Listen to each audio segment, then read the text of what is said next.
Eu vou falar daqui a pouquinho sobre essa viagem da Michelle Bolsonaro aos Estados Unidos, representando o ex-presidente Bolsonaro na posse do Donald Trump na segunda-feira. Eu vou falar sobre isso, mas antes, três recadinhos muito rápido para vocês. O primeiro deles é o seguinte: eh, me acompanhem no meu blog polibiobraga.com.br, ali que estou o dia todo trabalhando. Nesse sábado, inclusive dia 18 de janeiro, estou trabalhando aqui, sol escaldante em Porto Alegre. O pessoal aqui do sul já chama Porto Alegre de Forno Alegre. Estamos com 35 graus nesse momento aqui, 4 horas da tarde, estou falando aqui com vocês. Esse é o primeiro recado. Vão ali, polibiobraga.com.br. Tudo que tem de mais relevante, estou acompanhando. Sistematizando informações, dando minhas opiniões, né? Em segundo lugar, eu quero dizer para vocês que ainda tem alguns exemplares desse livro aqui, ó, Cabo de Guerra. São 500 páginas. Eu abordo aqui, nessas 500 páginas, inclusive com fotos, o cabo de guerra que se estabeleceu entre o governo Ieda Cruz, aqui no Rio Grande do Sul, e o governo do Lula da Silva. O cabo de guerra. O cabo de guerra bem parecido com esse do Bolsonaro e do Alexandre de Moraes e o seu aliado Lula, né? Então eu recomendo para vocês. Olha aqui, Cabo de Guerra, ainda tem alguns exemplares, 500 páginas, R$ 80. É só mandar pedido por WhatsApp, eu mesmo falo. 999459810. Então, código de área 51 999459810. Então, vamos correr aí, porque acho que devo ter aí uns 30 ou 40 exemplares no máximo até agora. Isso aqui, inclusive, esses exemplares é uma partida que a própria ex-governadora Ieda me deu. Ela está mudando de casa, fez uma limpa lá e pegou umas caixas que estavam sobrando e me entregou. Bom, senhores, esses são os recados que eu queria passar para vocês.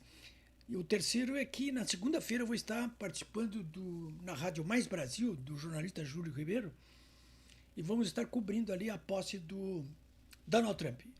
E a Michelle, hein? Já foi para Washington. Pensei na. Quando eu vi as primeiras notícias, digo, bom, o Xandão não, vai bloquear a saída da Michelle Bolsonaro. Eu vi com muita atenção, acho que muitos de vocês devem ter visto também, os vídeos e as fotos das cenas do Bolsonaro levando a Michelle para o aeroporto de Brasília, uma multidão lá, né? E depois chorando, se despedindo da mulher que embarcou para Washington, onde participará como uma representante, com a sua representante, né? Na posse do presidente Donald Trump. O Bolsonaro, claro, ele não chorou de saudades antecipadas de Michelle, até porque ela vai voltar, né? Não foi isso. Ele chorou por causa da maldade praticada pelo ministro Alexandre de Moraes e seus companheiros do Supremo, que o impediram de viajar, retendo seu passaporte. Parecendo que essa cassação do passaporte será, como dizem os advogados, muitos, né, ato perpétuo rei memória, ou seja, eterna. Para os latinistas sabem do que eu estou falando aí. Ou seja, ato perpétuo rei memória vai ficar cassado para sempre, pelo jeito, né? Condenado ou não condenado, não interessa. Não pode. Xandão não pode viajar. Não pode viajar. Bom, daqui a pouco é o Xandão que não pode mais viajar para os Estados Unidos, porque Eduardo Bolsonaro hoje mesmo disse, olha, isso não vai ficar assim não, porque no próprio Congresso dos Estados Unidos já dá uma investigação aí que pode resultar na cassação do visto do Bolsonaro, do, do Alexandre de Moraes. A pensar que se acontecesse...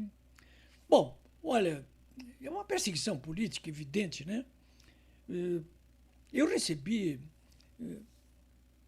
por WhatsApp vários casos narrados de investigados e até de réus, inclusive no âmbito do próprio Supremo, que nunca foram impedidos de viajar para o exterior. Já que, olha, todos nós sabemos que é o direito de ir e vir, e o direito de ir e vir está consagrado na Constituição. Isso é vedado para quem está preso. Em 2018, por exemplo, só para lembrar vocês, logo após ser condenado, veja bem, hein?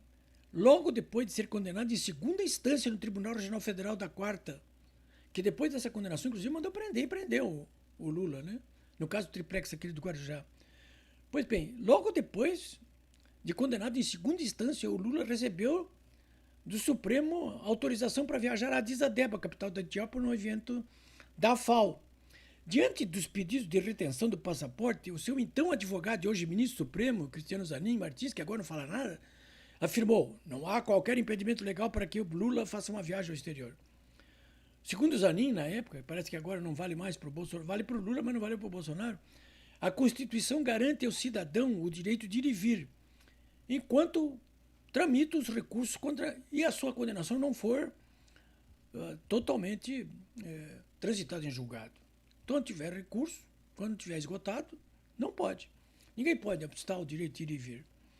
Bom, o Jair Bolsonaro, sem antecedentes, sequer qualquer condenação na justiça, com seu passaporte retido preventivamente por Moraes, na verdade, ele está sendo vítima de um processo kafkiano, né? E, claro, então foi por causa dessa perseguição política e judicial, não judicial, implacável, que o Bolsonaro chorou. Não foi por causa da viagem da Michelle. A viagem da Michelle, aliás, é sacada de mestre, eu acho, sabe? Eu já tinha pintado isso aqui, que seria uma jogada de mestre. Quem não entende ainda o que está acontecendo, deve prestar atenção ao noticiário sobre a posse a partir de segunda-feira. Imagina, Michele, com aquela beleza toda, aquela elegância, representante do presidente do Brasil, impedido politicamente pela mais alta corte de justiça aqui, que está fazendo campanha de oposição a ele. Imagine as imagens que isso vai gerar, né? Vão gerar, e as declarações. Aliás, eu quero dizer para vocês mais o seguinte, que além da Michele Bolsonaro, 29 congressistas também viajaram ou estão viajando nesse final de semana para Washington, né? Entre os quais 3 gaúchos, Giovanni Querino, do PL, Marcel Van Hatten, do Novo, e o Maurício Marcon, do Podemos. Bom, e o Bolsonaro?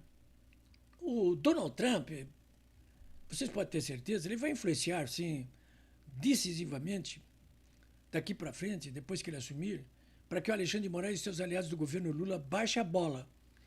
Ou então enfrentem problemas, inclusive para ingressar nos Estados Unidos, como disse hoje o Eduardo Bolsonaro, né? Mas até investidas mais duras, hein? Por parte do novo governo dos Estados Unidos, que tem ampla maioria no Congresso, ampla maioria na Corte Suprema dos Estados Unidos. Ele pode mandar essa gente aí para fazer companhia ao Nicolás Maduro, o ditador da Venezuela, ou Daniel Ortega, o ditador da Nicarágua. Aliás, nesse final de semana, o Wall Street Journal avisou isso que eu acabei de dizer agora. Esse acontecimento nos Estados Unidos não é o único ponto de virada favorável para o futuro imediato do Bolsonaro. É uma inflexão importante que muda, né? Este caso, por exemplo, do Pixgate, como está sendo chamado, esse problema do Pix, né?